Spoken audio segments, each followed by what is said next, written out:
The UFC Lightweight division is getting embarrassing.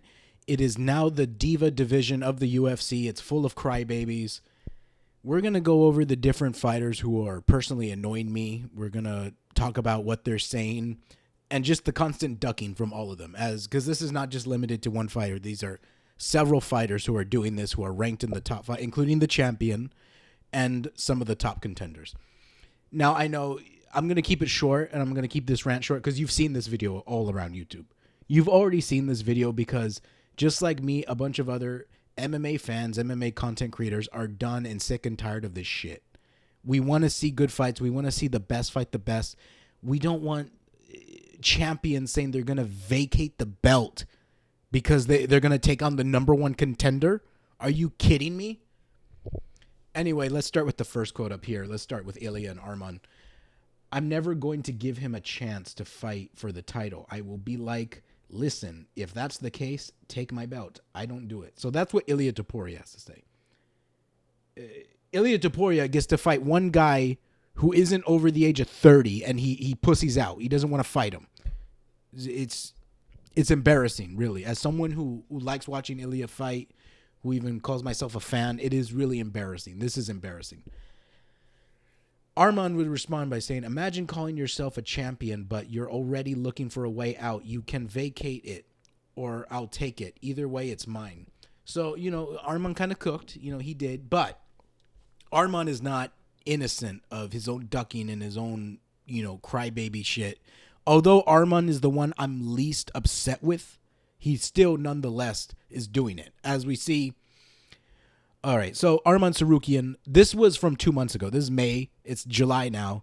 Arman Tsarukyan remains in Dana White's doghouse after declining main event spot for UFC Abu Dhabi. The UFC has angered me. All right, dude. This is 2 months ago. You're still in the doghouse. You're still not on Dana. You still don't even have a fight scheduled, dude.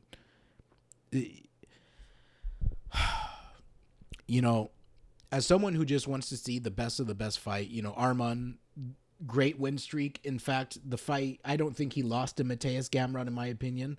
So, to me, aside from Islam Makhachev, Arman hasn't been beaten. Aside from Islam Makhachev, Arman really hasn't been beaten yet. Ilia Topuria is obviously undefeated. This is the fight to make. Ilia moved up a division. He's chasing Islam Makhachev.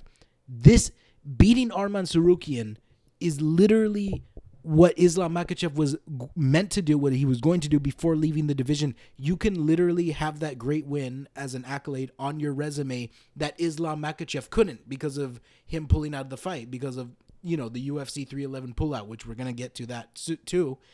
But I don't understand why Ilya doesn't want to fight Arman. You could make, Islam Makhachev had a very competitive first fight with Arman. It's one of the biggest what ifs that rematch didn't happen, honestly, because Arman had improved so much. Islam Makhachev was also levels ahead better than what he was when he first fought Arman. And for Arman to compete that well in his UFC debut against such a great future champion, top contender like Islam, says so much about him.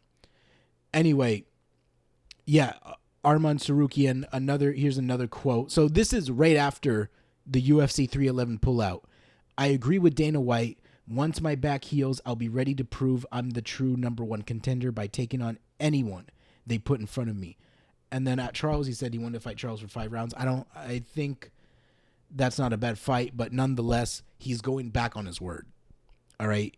This was his attitude right after the UFC pullout. By the way, we know his back wasn't injured, dude. We know you miss weight. All right. I think at this point in time, it's safe to say, or at least I think more that he missed weight rather than injuring his back trying to impress Nina Drama. As funny as that is, I do think that Arman was just stuffing his face with food so much in the build-up to that fight that he missed weight by, I would say, like 20 pounds or something. He looked really big at the press conference. That's all I remember. Anyway, yeah, this was Arman's attitude, which contradicts how he is acting now, in which he didn't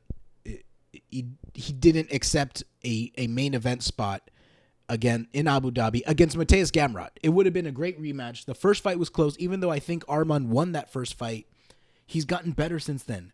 This could have been a chance to finish Gamrot or beat him in a more convincing decision, and you didn't take it, dude. This would have put you right back into the title picture. If you had done it in devastating fashion, you have to make yourself undeniable, and he's not even accepting a future fight. Now we can't even get into the fact that Arman is now placing bets, trying to get Ilya to fight him for like $500,000. I think he said 500,000. It's like now this division is turning into two rich kids who want one is ducking, the other one wants to fight. Is getting embarrassing. All right, these spoiled little rich brats are ruining UFC lightweight division. Not their skill, obviously, but their attitude, I would say. Now, Paddy Pimblett. Paddy, he's upset me, not as much as some of the others. His ducking is getting really annoying. You know, he'll go from talking all this shit about Arman, you know, pulling out of UFC 311. And some funny moments, by the way. Really funny stuff. You know, saying, Arman, you fucking shit yourself, lad. Be honest with yourself. You know, really funny stuff. But Paddy is guilty of the same exact thing, because when he was questioned about whether he wanted to fight Arman, he's like, no, you know, Arman, nobody knows him, lad. Nobody cares about Arman. That wasn't your attitude when you were shit talking him on Twitter, or probably I wouldn't even be surprised if you had Paddy would have accepted that fight if they had offered it to him when Paddy was unranked or ranked at the bottom. He would have accepted that fight. Now, because you have more leverage in the UFC, you want to duck Arman. And because Arman is in the doghouse, you know you could benefit from it, and the company will take your side. It is really annoying what Paddy is doing. And he prefers a fight with Justin Gaethje. And we're going to get into Justin Gaethje. Because Justin Gaethje, out of all the fighters we've just talked about, out of the two contenders, you know, Arman and Paddy have a better claim to a title shot right now than Justin Gaethje. So let's get to the fighter that I see many people calling Rufus. I mean, I seen Lucas call him that, Lucas Tracy. I've seen some MMA fans call him Rufus. I don't know where that originates from, but it's very funny. Anyway, this is what Rufus had to say. I mean, we don't even have all the quotes by Rufus. That's how bad this whole interview. I would say go watch the whole interview, and you're gonna lose respect for Justin Gaethje the way he's ducking everyone in this. Anyway, this is Justin Gaethje expressing why he's not interested with fighting Paddy Pimblett. You haven't mentioned the name Paddy, and I think I probably understand why. I mean, according to the rankings, I didn't look at him this morning, but I think he's somewhere around 8 or 10 or something like that. Do you see him as an opponent just in terms of getting your title shot first? Yeah. No, absolutely. I mean, absolutely not. I mean, if that's the route that they want me to take, then I don't believe that they need me. I know. You're right, Gaethje. The UFC doesn't need you, dude. You're probably the most replaceable fighter on the lightweight division right now, dude. It is so embarrassing because I really like Gaethje and I love watching him fight and stuff. But this is just embarrassing, dude. You lost to Max Holloway. You got knocked out. You were out for a year, and, you know, deservingly so after losing like that. You take on short notice, ranked below the top 10, Rafael Fiziev, and now you think you deserve a title shot? It's like Ian Gary after he beat Carlos Pratas asking for the welterweight title shot. It's ridiculous, dude. And yeah, at this point, I just want Justin Gaethje to retire straight up. I know that sounds petty or whatever, but I'm number 3. I'm 3-1 in my last 4. The champion was calling to fight me. They vacated. They bring a new guy in and give a guy that's 2-2 the fight. So if their algorithm and their math tells them just to use me until I get beat, then I'm gonna have to really reevaluate what I'm doing here. I've signed up for a merit-based system. I have lived by that. All right, so as we see, yeah, Gaethje, just absolutely embarrassing stuff, not wanting to fight a top contender like Paddy Pimblett. By the way, a fight that he could win, in my opinion, which makes it more embarrassing. But I do think there is probably a better chance that Paddy Pimblett will finish Justin Gaethje.